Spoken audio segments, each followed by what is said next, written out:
Welcome to History in Small Scale and the Alamo as it may have been.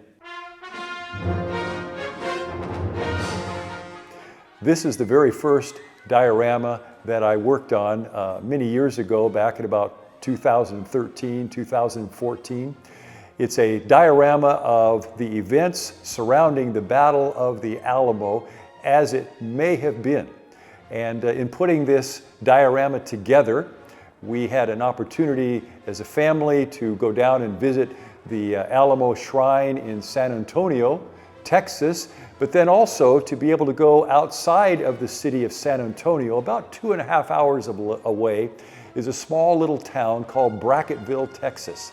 And that's where John Wayne's Alamo set from his Alamo movie, filmed in 1960. At the time that we were there, it was still able to be seen by tourists. And so we had a chance to go down and see what the Alamo Fortress actually looked like. So in putting this diorama together, we were able to re-envision, reimagine what the Battle of the Alamo may have looked like. This was actually put together as a diorama in my garage on an 8-foot by 8-foot table. And so we were able to recreate and purchase the figures that we used in the construction of this diorama. And as you're going to see it, you're going to discover that there are some 2,000 hand-painted figures, along with about 25 or so metal already painted figures that we used in putting this diorama together. Now, you might wonder, how long did it take to put something like this in final form? Well, it was about an 18-month process from the time we began to do the research and purchase the figures, and then taking time to begin to paint each one of these figures. So we have about 1,800 Mexican troops. There were 1,600 involved in the battle, and about 200 that were in reserve. And then there was somewhere between 185 and around 200 Alamo defenders.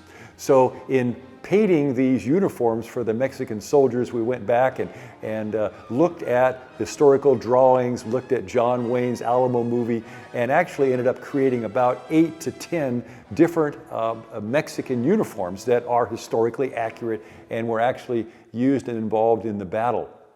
As you look at the actual layout of the fortress itself, you'll notice that it is patterned after the Alamo that was used in the John Wayne movie, and the key ingredient of that was that where the long barracks are, the 2-story section of building, at the end is Travis's headquarters, which was not in the actual Alamo, but was in the movie. And so you'll see it with a stairway going up the front, and that was Travis's headquarters in the actual Alamo movie of John Wayne. The Battle of the Alamo itself was actually the culmination of a 13-day siege where the Mexican army began to encircle the Alamo on the 24th of February, 1836. The siege went on for 13 days, and the final attack occurred in the early morning hours of March the 6th, 1836. After an all-night cannon bombardment, the cannons finally fell silent.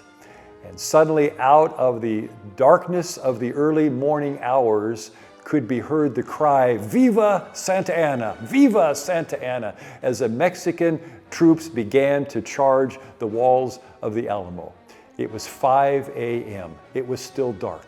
And the Alamo defenders, who had been kept up all night by the cannon bombardment, were trying to fight off sleep when suddenly they found the entire Mexican army was outside the walls. Well, they were initially able to hold off for about 20 or 25 minutes, the troops that were trying to storm the walls of the Alamo, because each defender already had 3 or 4 guns sitting beside them, loaded and ready. But once the guns had been fired, it would take about a minute or so at least to be able to reload.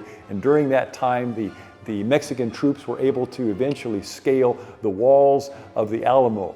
The battle ended up lasting about 90 minutes, beginning at 5 a.m. and the guns fell silent at around 6:30 in the morning. Of course, 3 of the prominent people that were, of course, involved as part of the Alamo Defenders were, of course, Davy Crockett, we know him, also Colonel William Barrett Travis, who was in charge, and James Bowie. All were put to the sword by the time the battle had ended. So I hope you enjoy the Alamo as it may have been.